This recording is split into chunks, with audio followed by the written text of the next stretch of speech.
pain or suffering, we'll try to avoid them. And similarly, when we're feeling pleasure, those recordings are also marked. And those are called pleasure moments. See, we have traumas and then we have pleasure moments. And everything else in between is just sort of, you know, thrown in the trash basket. It doesn't have any particular survival value according to the mind. You see. So the mind's intelligence is based around the task of promoting survival in the material world. It's a biological computer. It's actually, I mean, it's sophisticated in the sense that it can handle an enormous amount of data. I think, remember in the San Diego seminar, we went through a calculation of how much data is involved in processing the streams of sensory information coming into the mind. And it's like in the realm of gigabytes per second.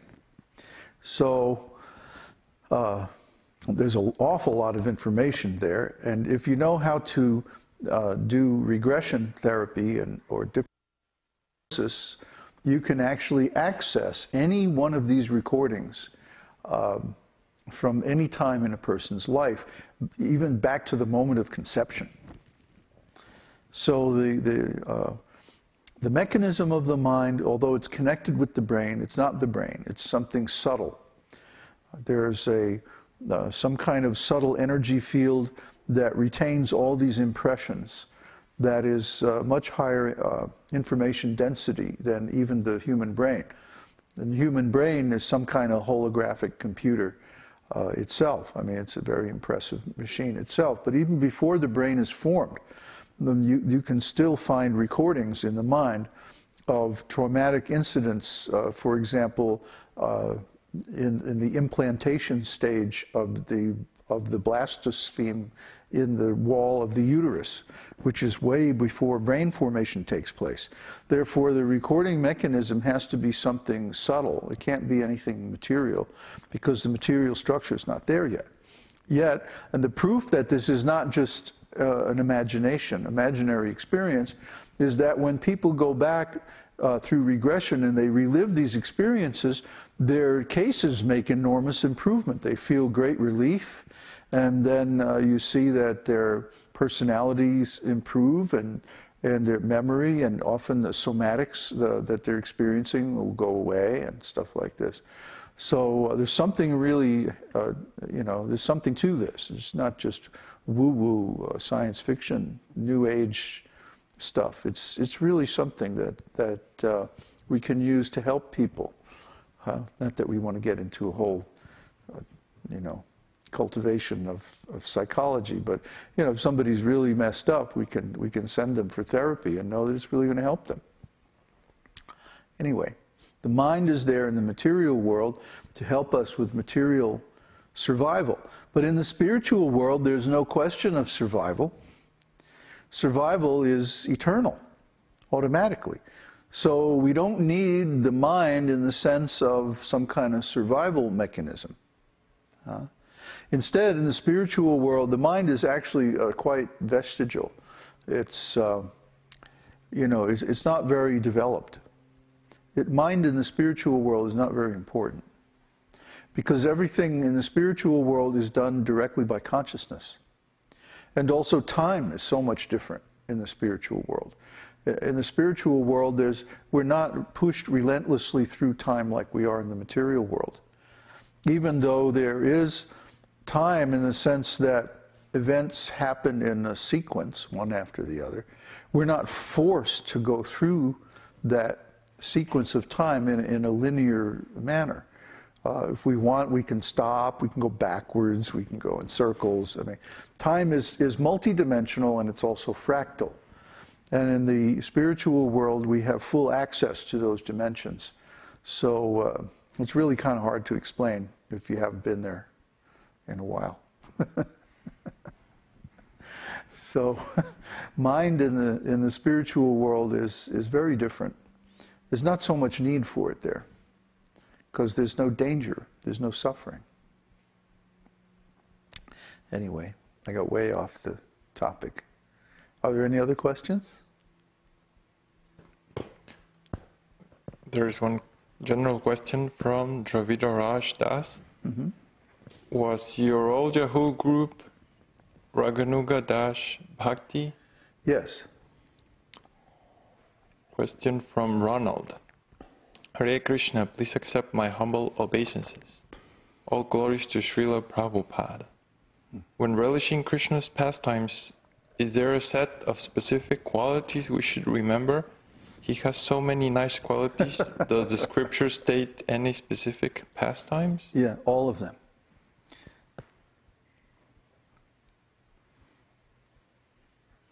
But of course, you'll find that you will be attracted to particular qualities and particular pastimes of Krishna more than others.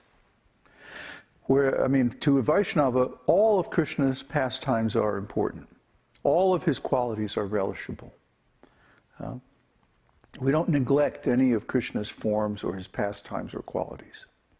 But at the same time, every devotee individually will find that he is more attracted to certain forms, certain qualities and pastimes than to others. This is natural. Everybody has taste. Some people like vanilla ice cream, some people like chocolate. And there's no telling why. You know, well, why do you like chocolate ice cream? Well, I just do, you know.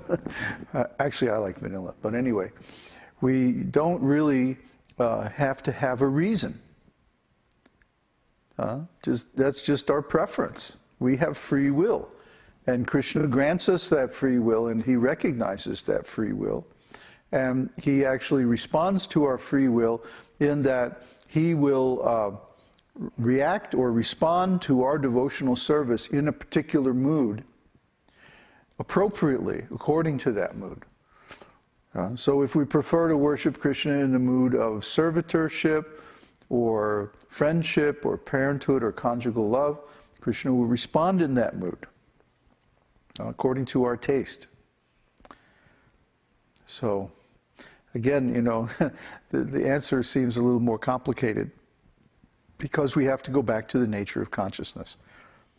And the nature of consciousness is everyone has their preferences. So, even though we recognize all of Krishna's qualities as being transcendental, and we love all of Krishna's forms and appreciate all his qualities, still, some of those qualities are more important to us individually than others, and that's natural. That's okay. Okay, so let's go on. Krishna's age is considered in 3 periods. From his appearance to the end of his 5th year is called Kaumara. From the beginning of the 6th year up to the end of the 10th year is called Pauganda.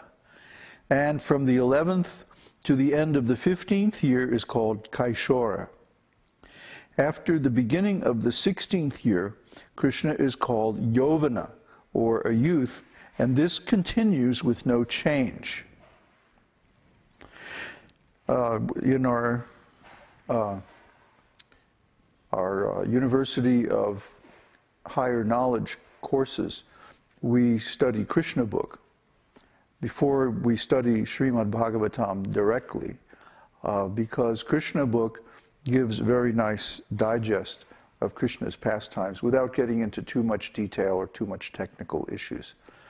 So this is divided up into these 3 ranges of age.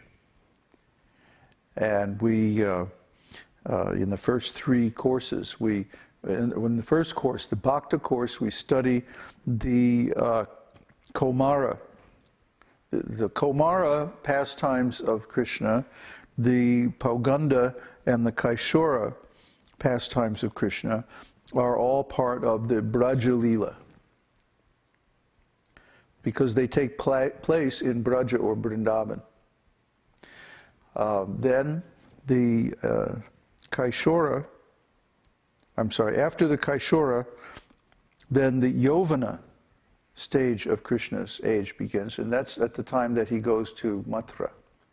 So the Mathura Lila and the Dvarka Lila are studied separately. We study the first the Braja Lila first because it's the most important. And then the others are studied later.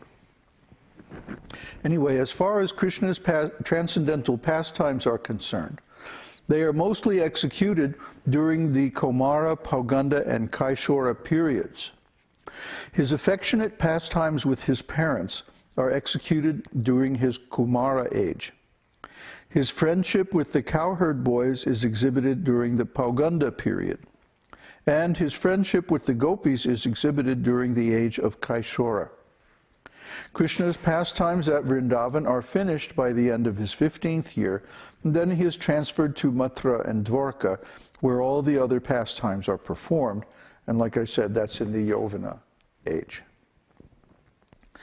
Srila Rupa Goswami gives us a vivid description of Krishna as the reservoir of all pleasure in his Bhakti Rasamrita Sindhu. Here are some parts of that description.